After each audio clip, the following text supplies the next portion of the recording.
Students, welcome back to the physics class. Okay, आज हम discuss करेंगे central bright fringe. Okay, dark fringe and bright fringe के बारे में आज हम डिस्कस करेंगे। ठीक है, फर्स्ट हम डिस्कस करेंगे सेंट्रल ब्राइट फ्रिंज के बारे में। उसका डिस्टेंस कितना होगा, कब हमें सेंट्रल ब्राइट फ्रिंज हमें मिलेगा। हमने देखा था यंग्स डबल स्लिट एक्सपेरिमेंट में। ठीक है, लास्ट क्लास में हमने क्या डिस्कस किया था, यंग्स डबल स्लिट एक्सपेरिमेंट। उसमें हमने डिस्कस किया था कि सेंट्रल पॉइंट हमें ब्राइट मिलेगा। ठीक है, सेंट्रल हमें ब्राइट मिलेगा, ब्राइट एम्पलीट्यूड ब्राइट फ्रिंज मिलेगा, और उसके कॉन्सिक्यूटिव अपोजिट साइड डार्क। ठीक है, central bright dark bright dark, इस तरह से हमें मिलेगा। गेटिंग? तो आज हम central fringe, central bright fringe कब मिलेगा, कब मिलेगा सेंट्रल ब्राइट फ्रिंज? हमें जब crest of one wave falls on the crest of another wave, or trough of one wave falls on the trough of another wave, we will get bright fringe. Okay, तो वही हम यहाँ पर discuss कर रहे हैं। ये है हमारा बड़ा सा स्ट्रिंग।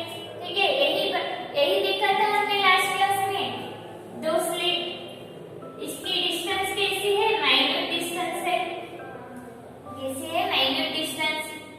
यहाँ से यहाँ तक d है, स्मॉल d, और यहाँ से यहाँ तक कैपिटल D डिस्टेंस। ओके, ये जो डिस्टेंस है यहाँ से यहाँ तक, ये क्या है, d/2। अगर यहाँ से यहाँ तक small d means this is d/2 getting? तो ये क्या है, हमारा d/2 है डिस्टेंस। ठीक है, तो ये है हमारा स्लिट S1, ये है हमारा स्लिट S2। इसको हम नाम देंगे Q। ठीक है, तो यहाँ पर हमें P सेंट्रल ब्राइट फ्रिंज हमें मिलेगा। किस तरह से, यहाँ से एक लाइन डालेंगे इंटरफेरेंस का। ठीक है, जो भी crest of one wave falls on the crest of another wave, and trough of one wave falls on the trough of another wave। ठीक है, crest means इस तरह से होगा। यही हमने डिस्कस किया था, crest का सिंबल डॉट डॉट, trough का सिंबल लाइन। अगर crest of one wave falls on the crest of another wave, or trough of one wave falls on the trough of another wave, we will get bright fringe। Okay, तो यहाँ से यहाँ तक जितना distance capital D distance है, तो QP distance जितना है S2P भी उतना ही होगा, बिकॉज इन दोनों का स्लिट जो है डिस्टेंस सेम है, d/2। तो हम इस यहाँ पर क्या लिखेंगे, यहाँ पर देखिए पहला first one, capital D is very very greater than small d। ये जितना डिस्टेंस है इससे बहुत ज्यादा बड़ा है स्लिट। गेटिंग? यहाँ पर जो slit S1 and S2 slit जो रखा है हमने, उसका डिस्टेंस स्मॉल d है। ठीक है, तो स्मॉल d, ये जो स्मॉल डिस्टेंस है इससे स्मॉल है, तो मींस ये बड़ा डिस्टेंस है। Capital D is very very very greater than small d। Getting? तो ये S1 and S2 distance equally distance है। ठीक है, d/2 है। यहाँ से यहाँ तक d है, तो ये क्या होगा, d/2 होगा, और ये भी d/2 ही होगा। गेटिंग? तो यहाँ पर हम S2P is equals to S1P लिख सकते, because these two are equally distance।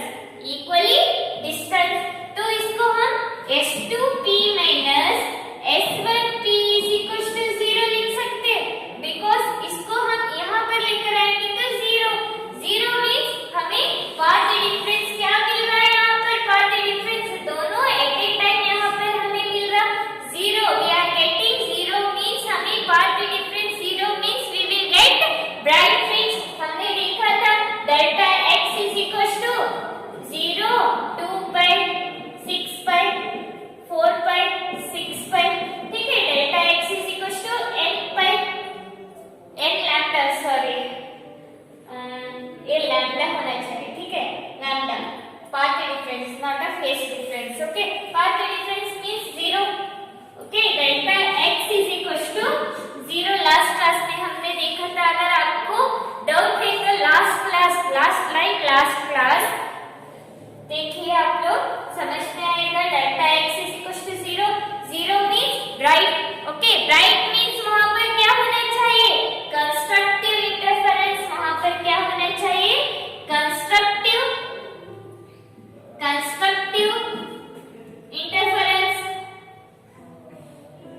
Constructive interference means crest of one wave falls on the crest of another wave. Trough of one wave falls on the trough of another wave. Okay, destructive interference means crest of one wave falls on the trough of another wave. दोनों different होना चाहिए, वो तब जाकर हमें क्या मिलेगा? Destructive interference means dark fringe मिलेगा. बेटी समझ में आया? तो हमें यहाँ पर कौन सा मिलेगा? मैक्सिमम मिलेगा. ठीक है, एम्पलीट्यूड हमें मैक्सिमम मिलेगा. मींस यहाँ पर जो भी मिलेगा वो क्या होगा? सेंट्रल ब्राइट फ्रिंज मिलेगा. हमें सेंट्रल ब्राइट फ्रिंज मिलेगा. Getting? I hope you got this one. Okay, right it. Next one हमें क्या चाहिए? हमें क्या फ्रिंजेस कैसे मिलेगा? Central bright. Next dark bright. Central का कौन सा है? Central bright fringe. Okay, next one dark. Next dark. तो सेंट्रल के नीचे भी कैसे मिलेगा? Dark bright. इस तरह से मिलेगा. तो उस पोजीशन कहाँ कितना पोजीशन, कितना डिस्टेंस में हमें वो डार्क एंड ब्राइट फ्रिंज हमें मिलेगा. यहाँ पर देखिए, location of dark and bright fringe. नहीं तो इसको हम इस तरह से भी लिख सकते हैं. और expression for dark and bright fringe. Expression for dark and bright fringe. ठीक है, तो इस तरह से हम इसको क्वेश्चन में इस तरह से भी कन्वर्ट कर सकते हैं. ठीक है, तो यहाँ पर उसी तरह हमने टू स्लिट्स ड्रॉ किया, S1 एंड S2. ठीक है, next at a capital D distance पर हमने एक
बहुत दूर, फॉर एग्जाम्पल एक इंफिनिटी पर है, वो कैसे अभी वो सोर्स मीन्स हमें वो कैसे दिखेगा, वहां से रेस कैसे आएगा, हमने मिरर में देखा था, ठीक है, स्फेरिकल लेंस में देखा था। अगर सोर्स एट इंफिनिटी पर हुआ तो वहां से रेस कैसे आएगा, पैरेलल आएगा।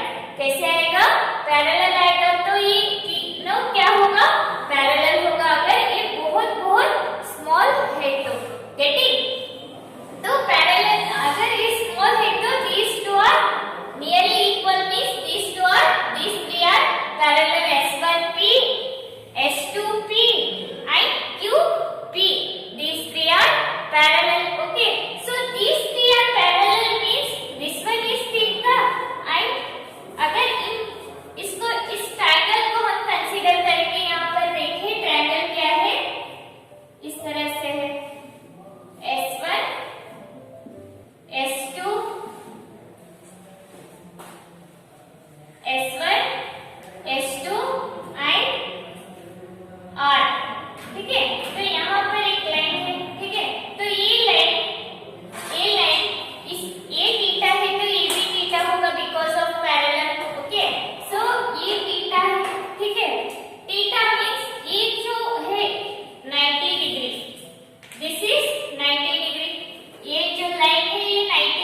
अभी हमने क्या देखा था, सेंट्रल ब्राइट फ्रिंज से first bright fringe and second bright fringe, third bright fringe किस डिस्टेंस पर हमें लोकेट होगा वो हमने देखा था। अब हम डार्क फ्रिंज के बारे में देखेंगे। डार्क फ्रिंज कहाँ कहाँ किस डिस्टेंस पर लोकेट होगा वो हम डिस्कस करेंगे, ठीक है। तो हमने इसको ब्राइट फ्रिंज डिस्कस किया था, ठीक है, ब्राइट फ्रिंज कंसीडर किया था। अब हम इस पी को ही हम डार्क फ्रिंज कंसीडर करेंगे, डार्क फ्रिंज, ओके। अगर dark fringe means same procedure theory, okay, तो हमें क्या मिलेगा, delta x is equal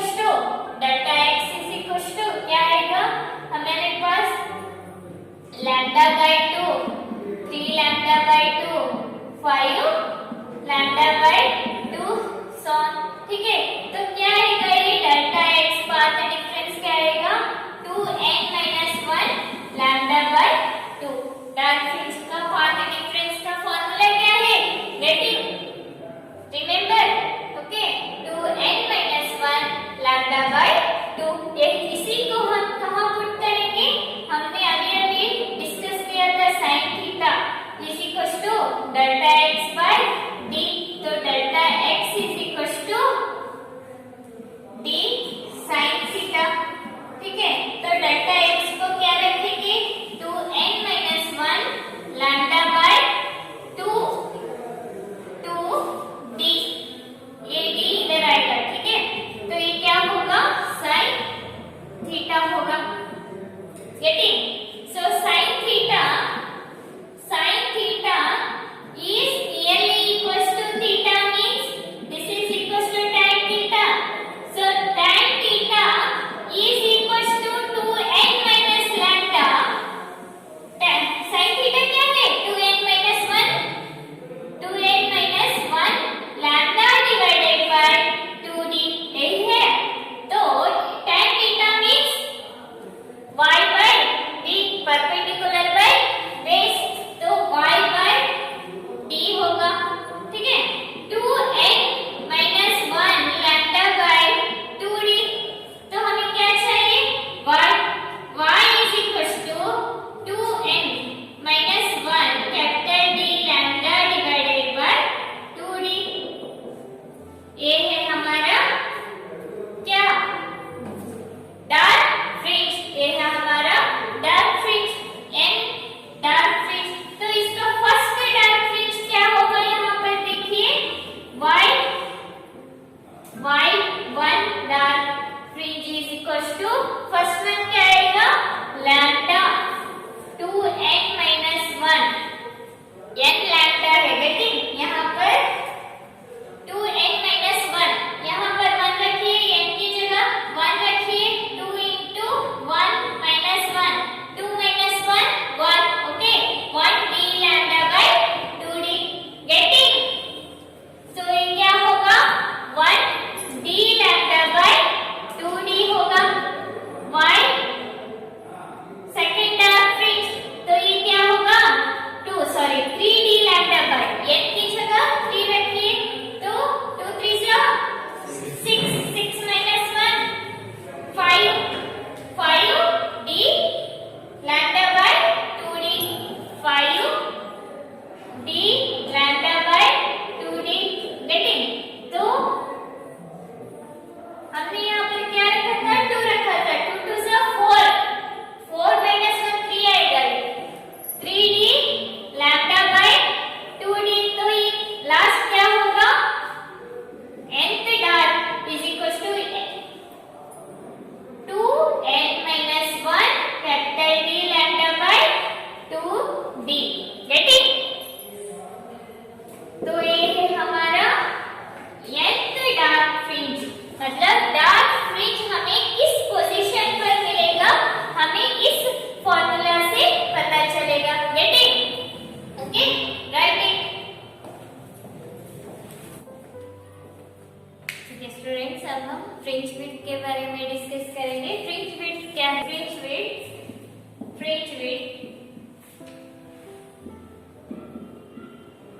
width को हम बीटा से डिनोट करते हैं, ठीक है, फ्रिंज विड्थ को हम बीटा से डिनोट करते हैं। हमने अभी डिस्कस किया, क्या हमने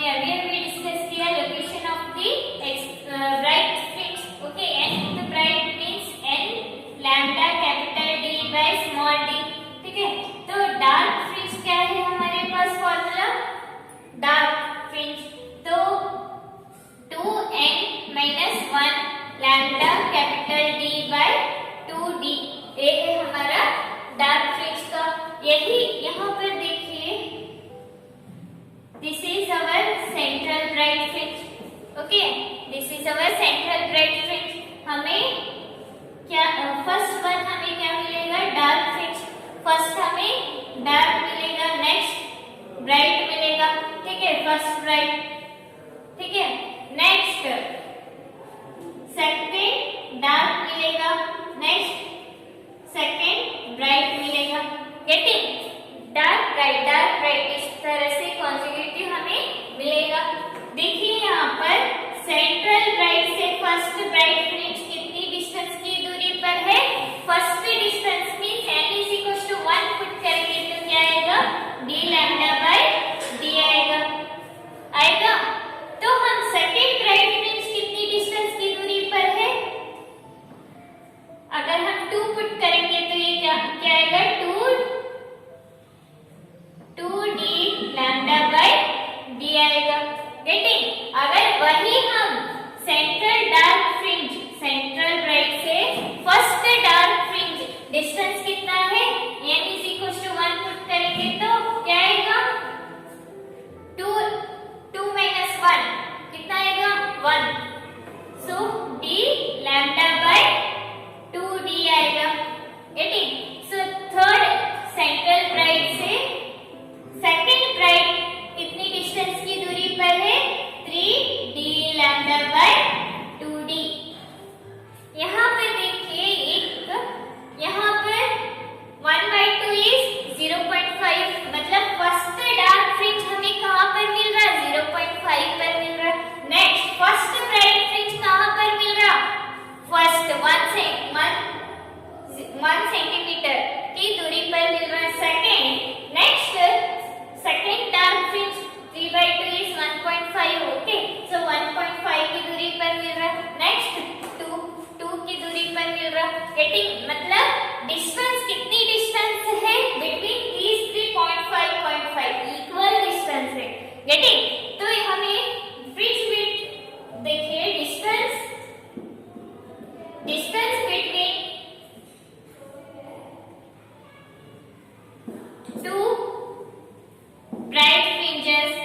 two bright fringes, distance between two bright fringes, इसको हम क्या कहेंगे, width of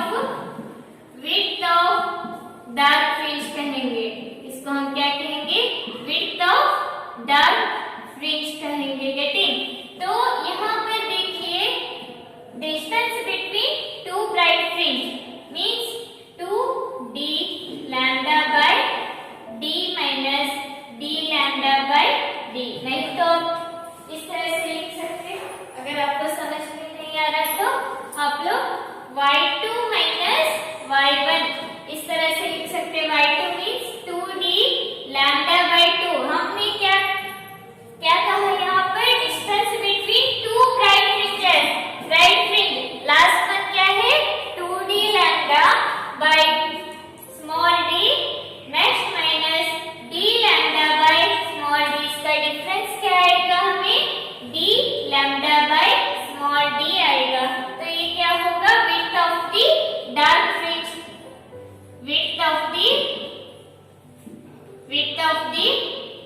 dark fringe होगा, डार्क फ्रिंज होगा। इसको हम कैपिटल बीटा से डिनोट करते हैं। सो नेक्स्ट यहाँ पर देखिए distance between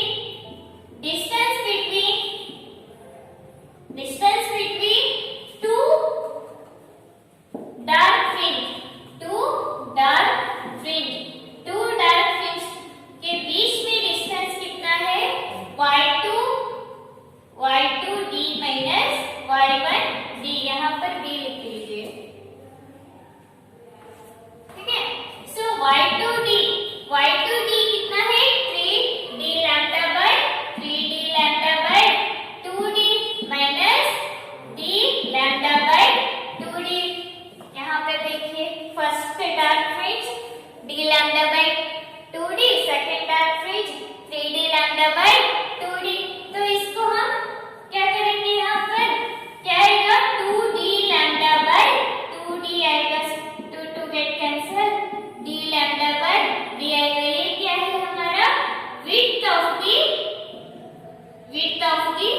dark fringe, sorry, bright fringe, width of the bright fringe कहेंगे इसको, bright fringe किससे डिनोट करते, बीटा से हम इसको डिनोट करते। आई hope you getting all these things. यहाँ पर देखिए अच्छे से याद रखिएगा, distance between two consecutive bright fringes is called width of the dark fringe. Okay, distance between two consecutive dark fringe is called width of the bright fringe. Okay, तो ये bright fringe distance को हम क्या कहेंगे, width of the dark fringe. Okay, dark fringe, वही dark fringe को क्या कहेंगे, width of the bright fringe कहेंगे। गेटिंग? ओके, समझ, I hope you all got these things. अगर कुछ भी डाउट है तो you can ask me in comment section. Okay, I will reply you. Okay, understood? I hope you got these things. Okay students, thank you.